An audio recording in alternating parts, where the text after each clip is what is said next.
Hello, welcome to Adhvaitha. Here we will be listening to an important work by Swami Vivekananda on the topic One Appearing as Many.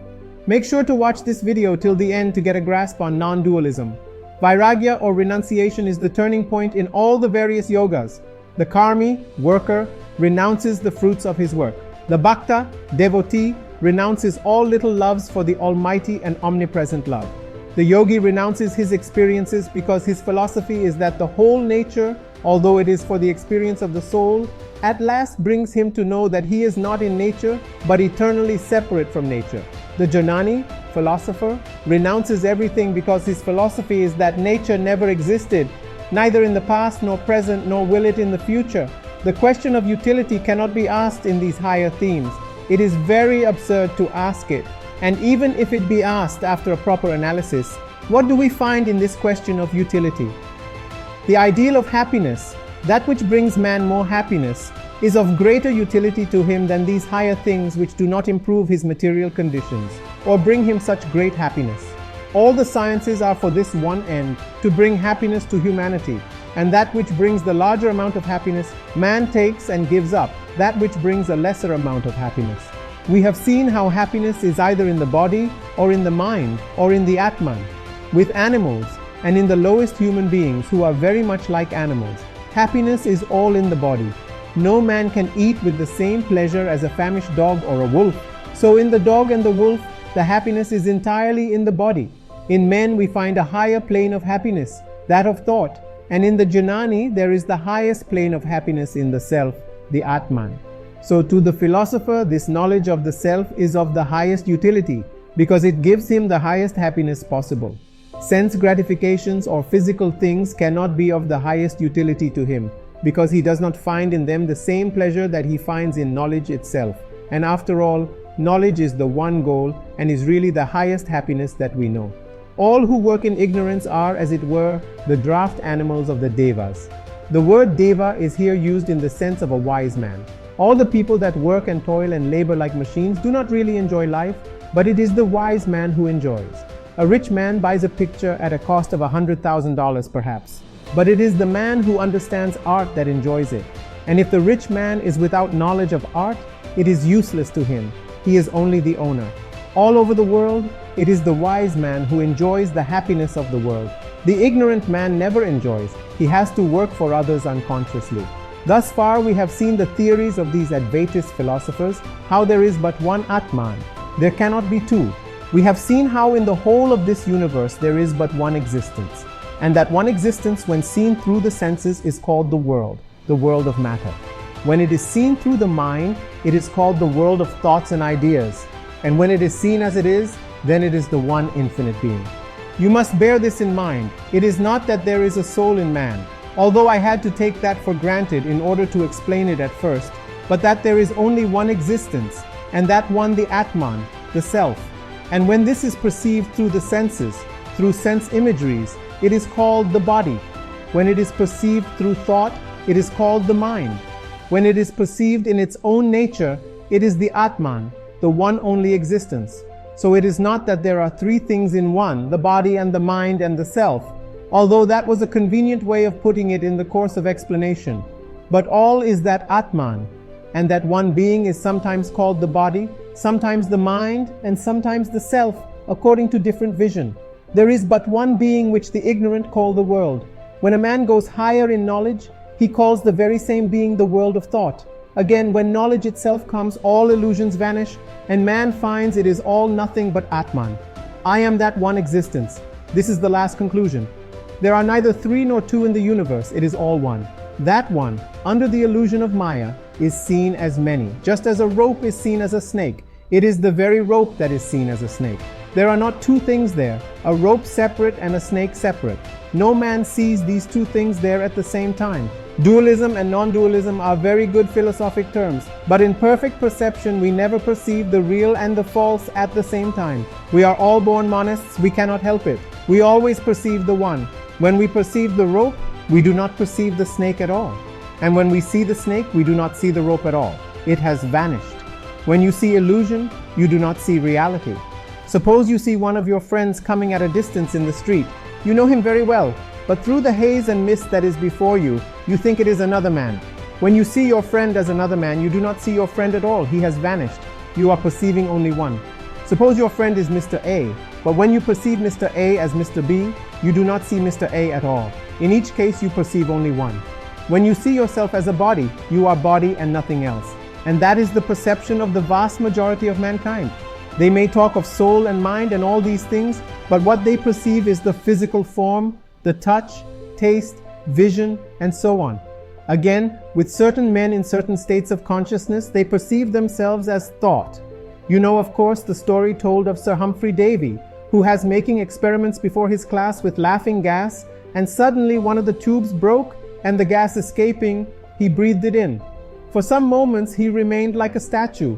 Afterwards, he told his class that when he was in that state, he actually perceived that the whole world is made up of ideas. The gas, for a time, made him forget the consciousness of the body, and that very thing which he was seeing as the body, he began to perceive as ideas.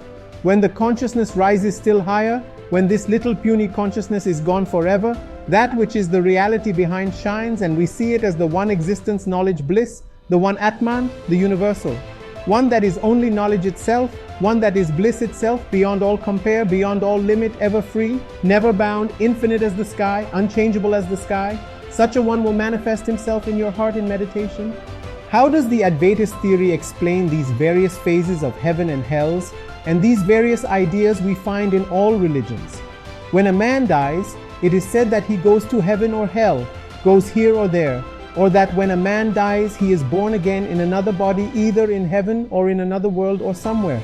These are all hallucinations. Really speaking, nobody is ever born or dies. There is neither heaven nor hell nor this world. All three never really existed. Tell a child a lot of ghost stories, let him go out into the street in the evening. There is a little stump of a tree. What does the child see? A ghost with hands stretched out, ready to grab him. Suppose a man comes from the corner of the street, wanting to meet his sweetheart. He sees that stump of the tree as the girl. A policeman coming from the street corner sees the stump as a thief. The thief sees it as a policeman. It is the same stump of a tree that was seen in various ways.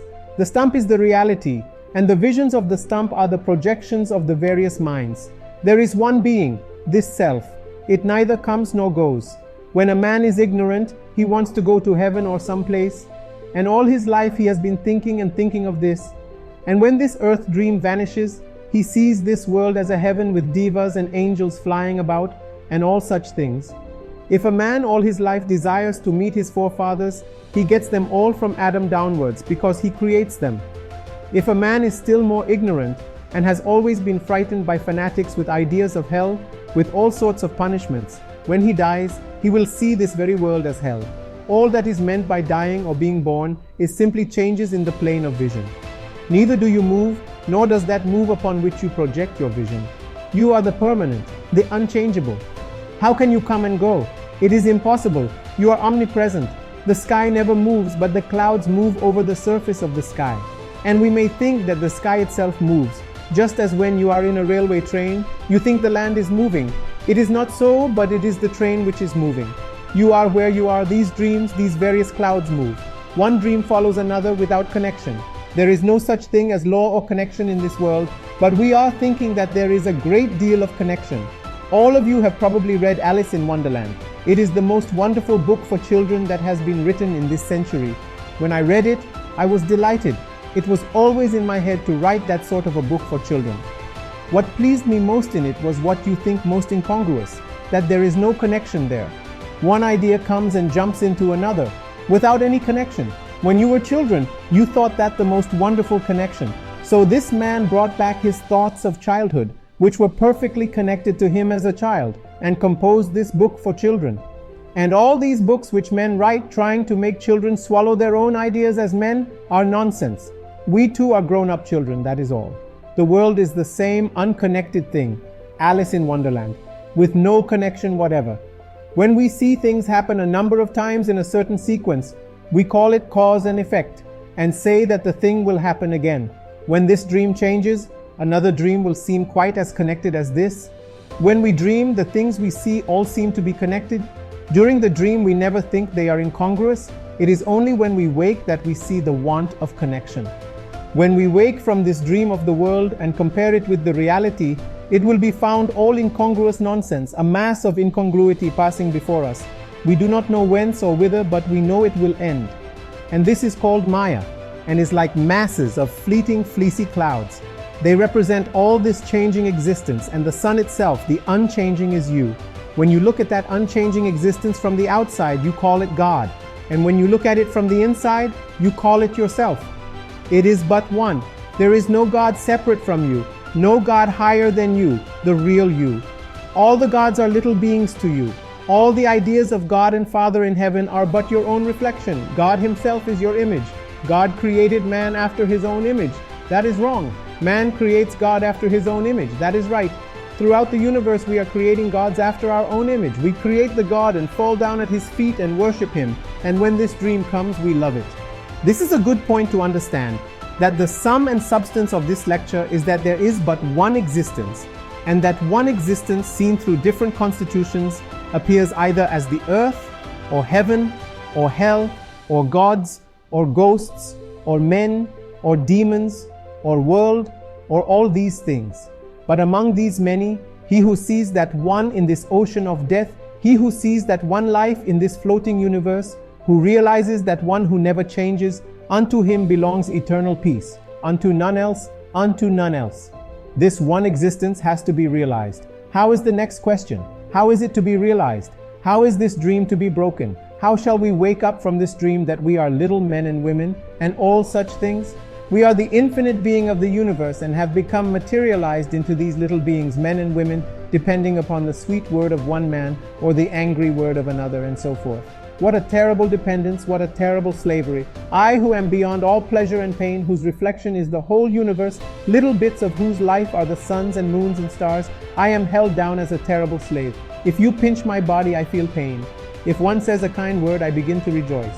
See my condition. Slave of the body, slave of the mind, slave of the world, slave of a good word, slave of a bad word, slave of passion, slave of happiness, slave of life, slave of death, slave of everything. This slavery has to be broken. How? This Âtman has first to be heard, then reasoned upon, and then meditated upon. This is the method of the Advaita Jnâni. The truth has to be heard, then reflected upon, and then to be constantly asserted. Think always, I am Brahman. Every other thought must be cast aside as weakening. Cast aside every thought that says that you are men or women. Let body go and mind go and gods go and ghosts go. Let everything go but that one existence. Where one hears another, where one sees another, that is small. Where one does not hear another, where one does not see another, that is infinite. That is the highest when the subject and the object become one. When I am the listener and I am the speaker, when I am the teacher and I am the taught, when I am the creator and I am the created, then alone fear ceases. There is not another to make us afraid. There is nothing but myself. What can frighten me? This is to be heard day after day. Get rid of all other thoughts. Everything else must be thrown aside, and this is to be repeated continually, poured through the ears until it reaches the heart, until every nerve and muscle, every drop of blood tingles with the idea that I am he, I am he. Even at the gate of death say, I am he. There was a man in India, a sannyasin, who used to repeat, Shivoham, I am bliss eternal. And a tiger jumped on him one day and dragged him away and killed him. But so long as he was living, the sound came, Shivoham, Shivoham. Even at the gate of death, in the greatest danger, in the thick of the battlefield, at the bottom of the ocean, on the tops of the highest mountains, in the thickest of the forest, tell yourself, I am he, I am he. Day and night say, I am he. It is the greatest strength, it is religion. The weak will never reach the Âtman. Never say, O Lord, I am a miserable sinner. Who will help you? You are the help of the universe. What in this universe can help you? Where is the man or the god or the demon to help you? What can prevail over you? You are the God of the universe. Where can you seek for help? Never help came from anywhere but from yourself. In your ignorance, every prayer that you made and that was answered, you thought was answered by some being. But you answered the prayer yourself unknowingly. The help came from yourself, and you fondly imagined that someone was sending help to you. There is no help for you outside of yourself. You are the creator of the universe. Like the silkworm, you have built a cocoon around yourself. Who will save you? Burst your own cocoon and come out as the beautiful butterfly, as the free soul. Then alone you will see truth. Ever tell yourself, I am he. These are words that will burn up the dross that is in the mind, words that will bring out the tremendous energy which is within you already, the infinite power which is sleeping in your heart. This is to be brought out by constantly hearing the truth and nothing else. Wherever there is thought of weakness, approach not the place. Avoid all weakness if you want to be a Jnâni. Before you begin to practice, clear your mind of all doubts.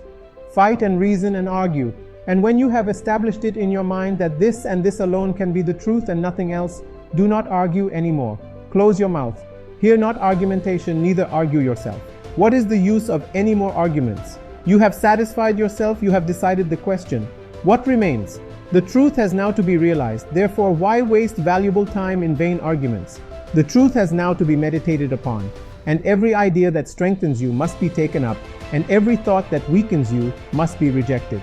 The Bhakta meditates upon forms and images and all such things, and upon God. This is the natural process, but a slower one. The Yogi meditates upon various centers in his body and manipulates powers in his mind. The Jnâni says the mind does not exist, neither the body. This idea of the body and of the mind must be driven off. Therefore it is foolish to think of them. It would be like trying to cure one ailment by bringing in another. His meditation therefore is the most difficult one. The negative, he denies everything, and what is left is the self. This is the most analytical way. The Jnâni wants to tear away the universe from the self by the sheer force of analysis. It is very easy to say, I am a Jnâni, but very hard to be really one. The way is long, it is, as it were, walking on the sharp edge of a razor, yet despair not. Awake, arise, and stop not until the goal is reached, say the Vedas. So what is the meditation of the Jnâni? He wants to rise above every idea of body or mind, to drive away the idea that he is the body. For instance, when I say, I Swami, immediately the idea of the body comes. What must I do then? I must give the mind a hard blow and say, no, I am not the body, I am the self. Who cares if disease comes or death in the most horrible form? I am not the body, why make the body nice? To enjoy the illusion once more, to continue the slavery? Let it go, I am not the body, that is the way of the Jnâni. The Bhakta says, the Lord has given me this body that I may safely cross the ocean of life, and I must cherish it until the journey is accomplished. The Yogi says, I must be careful of the body so that I may go on steadily and finally attain liberation. The Jnâni feels that he cannot wait. He must reach the goal this very moment. He says, I am free through eternity, I am never bound. I am the God of the universe through all eternity. Who shall make me perfect? I am perfect already. When a man is perfect, he sees perfection in others. When he sees imperfection, it is his own mind projecting itself.